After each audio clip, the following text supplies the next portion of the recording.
చూడండి, మరొక పిక్చర్ మీకు చూపిస్తాను. ఇక్కడ చూడండి, యేసన్న గారు తన జీవితంలో జరిగినటువంటి ఒక సంఘటన మనం చూద్దాం.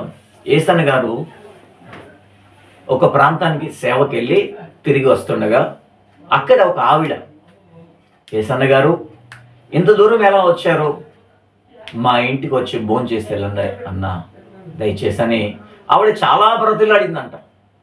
అయితే సరేలే, ఎందుకు మనం బాధ పెట్టాలి ఆవిడనని వెంటనే వెళ్తూ వెళ్తూ ఆ వీధిలో మీటింగ్ చూసుకొని ఆ సిస్టర్ వాళ్ళ ఇంటికి వెళ్ళి అక్కడ భోజనం చేస్తూ ఉన్నాడు. వెళ్ళగానే ఆ సిస్టరు మరి కూర్చోబెట్టి భోజనం పెడతా ఉన్నది. ఆ ప్లేట్లో పప్పుచారు చేస్తే తింటా ఉన్నాడు. తింటుండగా ఆ సిస్టర్ భర్త ఆయన ప్రభుని విశ్వసించలేదు, ఇంకా లోకంలో ఆయన జీవిస్తూ ఉన్నాడు. ఈవిడ మాత్రమే ప్రభుని, యేసుని సొంత రక్షకునిగా అంగీకరించి దేవుని మందిరానికి వెళ్తా ఉన్నది. ఆయన మాత్రము అంగీకరించలేదు. ఆయనకు తెలియదు, పాస్టర్ విలువ తెలియదు, దేవుడు అంటే తెలియదు. అయితే తన ఇంటికి రాగానే ఎదురుగా కూర్చొని అన్నం తింటా ఉన్నాడు యేసన్న గారు. వెంటనే ఆయన తాగిన మత్తులో, ఆ మైకంలో యేసన్న గారిని చూసి తిట్టడం ప్రారంభించాడు.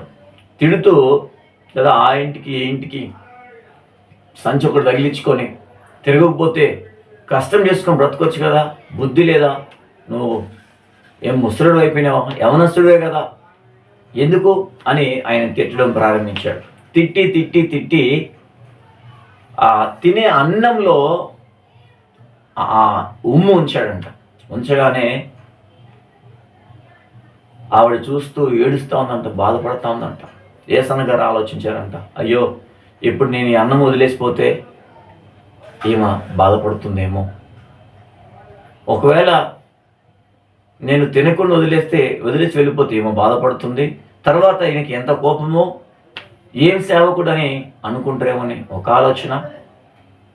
సరే, ఏదేమైనప్పటికీ అలాగే కళ్ళు మూసుకొని ఆ అన్నం ఉమ్ము వేసిన అన్నం అలాగే కలుపుకొని తిని చేయగడుకొని అక్కడి నుంచి ప్రార్థన చేసి వెళ్ళొస్తాను అయ్యా అని వెళ్ళిపోయాడంట. వెళ్ళిపోతుంటే ఆవిడ చాలా ఏడ్చిందంట. ప్రియులారా గమనించాడు.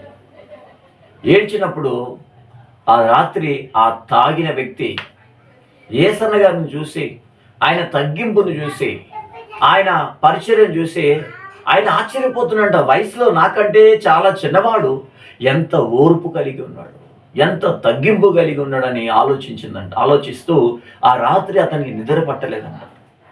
ఎప్పుడు తెల్లారుద్దా, ఎప్పుడు చర్చికి వెళ్దామా, ఎప్పుడు తెల్లారుద్దా, ఎప్పుడు చర్చికి వెళ్దామా, ఎప్పుడు మందిరానికి వెళ్దామని తన భార్యను ఉదయాన్నే 4 గంటలు లేపడం ప్రారంభించాడు. అమ్మా, నేను కూడా ఈరోజు నీతో పాటు చర్చికి వస్తాను.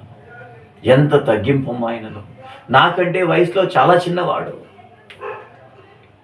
నేను ఉమ్ము వేసినా కానీ ఆ అన్నం అలా కలుపుకొని తిన్నాడు అని తన కంట్లో నీళ్ళు పెట్టుకొని ఉదయం తెల్లారగానే వెంటనే త్వరగా తయారై ఆ రిక్షా బండిలో కదా ఒక 2 సంచులు బియ్యం వేసుకొని మందిరానికి వెళ్ళిందంట. వెళ్ళి యేసన్న గారు వాక్యం చెప్పి అయిపోయినాక అక్కడ నిలబడి ముందుకెళ్ళి ప్రార్థన చేయించుకుంటున్నాడు. అయ్యా, యేసన్న గారు నన్ను గుర్తుపట్టారా?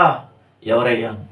రాత్రి మా ఇంటికి వస్తే నువ్వు భోజనం చేస్తుంటే నువ్వు తినే ఆ అన్నం ప్లేట్లో ఉమ్ము వేసిన దుర్మార్గున్నయ్యా, నన్ను క్షమించయ్యా. వయసులో నాకంటే చిన్నవాడు, చాలా దీన మనసు కలిగి ఉన్నావు, తగ్గింపు కలిగి ఉన్నావు, ఎంతో ఓర్పు కలిగి ఉన్నావు అయ్యా. నిన్ను చూసి, నీ విశ్వాసాన్ని చూసి, నీ ఓర్పును చూసి, నీ తగ్గింపును చూసి నా జీవితంలో మార్పు కలిగింది అయ్యా, నన్ను క్షమించయ్యా. ఇదిగో ఒక పూట అన్నంలో ఉంచిన నేను ఈరోజు నీ కొరకు, మందిరం కొరకు, సేవ పరిచయ కొరకు ఇదిగో 2 బస్తాల బియ్యం తీసుకొచ్చానయ్యా, స్వీకరించయ్యా అని ప్రార్థన చేసుకుని తన జీవితంలో మార్పు చెందాడంట. మనం గమనించాలి, ఎప్పుడైతే మనలో మార్పు కలుగుతుందో, దేవుని యొక్క తగ్గింపు మనలో ఉంటుందో, మనం హెచ్చించబడతామండి. పొరుగువారు అనుకుంటారు మనల్ని కదా, నీచంగా చూసినా పర్వాలేదు, వాక్యం రాయబడింది, తను తగ్గించుకున్నవాడు హెచ్చించబడతారు. కాబట్టి ప్రియులారా, ఈరోజు మనం గమనిద్దాం.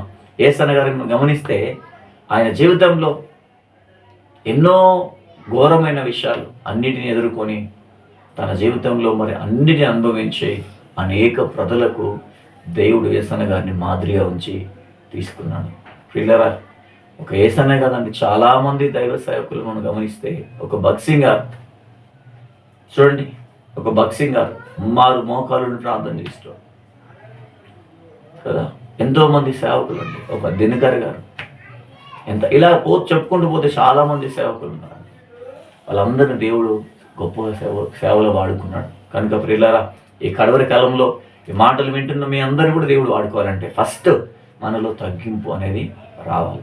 ఎప్పుడైతే తగ్గింపు మనం నేర్చుకుంటామో ఆటోమేటిక్గా దేవుడు అన్నిటినీ మనకి సమకూరుస్తూ ఉంటాడు. కాబట్టి తగ్గింపు కలిగి జీవిద్దాం, ఇంకా దేవుని మాటకు లోబడి విధేయత కలిగి మనం బ్రతుకుతాం. ఇంకా అనేక విషయాలు మీరు తెలుసుకోవాలనుకుంటే జీసస్ పవర్ చర్చ్ ఆచారం యూట్యూబ్ ఛానల్ని లైక్ చేయండి, షేర్ చేయండి, సబ్స్క్రైబ్ చేయండి. మీ ద్వారా అనేక ప్రజలకు దేవుని వర్తమానాన్ని తెలియజేయండి. May God bless you.